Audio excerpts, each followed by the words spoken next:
السلام علیکم۔ میڈیسن ایک ایسی چیز ہے جس نے ہماری دنیا کو ایک بہتر جگہ بنانے میں بہت مدد کی ہے۔ گزرتے وقت کے ساتھ ساتھ یہ ہزاروں جانوں کو بچانے میں بہت مددگار ثابت ہوئی۔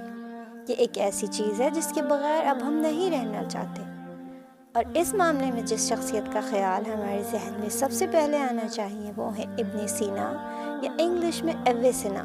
ابن سینا مختلف فیلڈز میں ایکسٹریملی ایجوکیٹڈ تھے، اور آپ 900 AD میں بخارا ازبکستان میں پیدا ہوئے تھے۔ ابن سینا بچپن ہی سے بہت ٹیلنٹڈ اور سمارٹ تھے۔ 10 سال کی عمر میں آپ نے پورا قرآن پاک حفظ کر لیا تھا۔ 14 سال کی عمر میں آپ نے کئی سبجیکٹس میں ماسٹرز کر لیا، اور آپ کی قابلیت آپ کے استادوں سے بھی زیادہ تھی کہ آپ کو اپنے لیے کوئی ٹیوٹر ہی نہیں ملتا تھا۔ ابن سینا نے فزکس، نیچرل سائنس اور فلسفی کو خوب پڑھا، مگر ان کا مین ٹیلنٹ میڈیسن تھا۔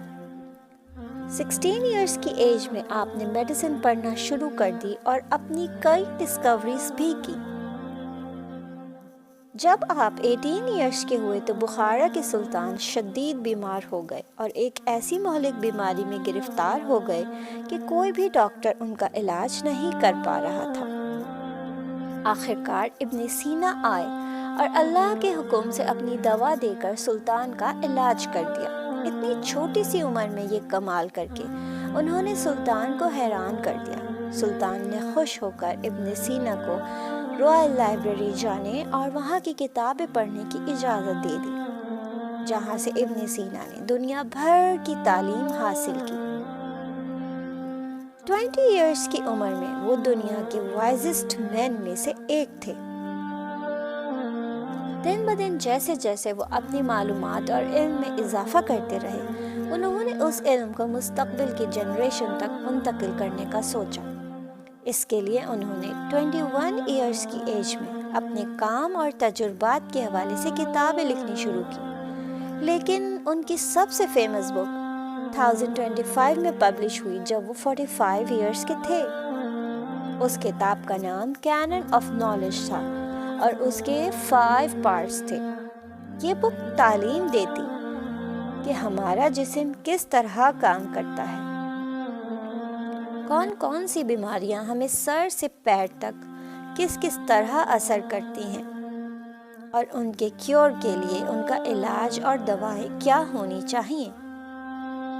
اس عظیم کتاب کا ترجمہ لیٹ 12ویں سینچری میں لیٹن لینگویج میں ہوا، جس کے بعد تمام دنیا میں اسے پڑھا جانے لگا۔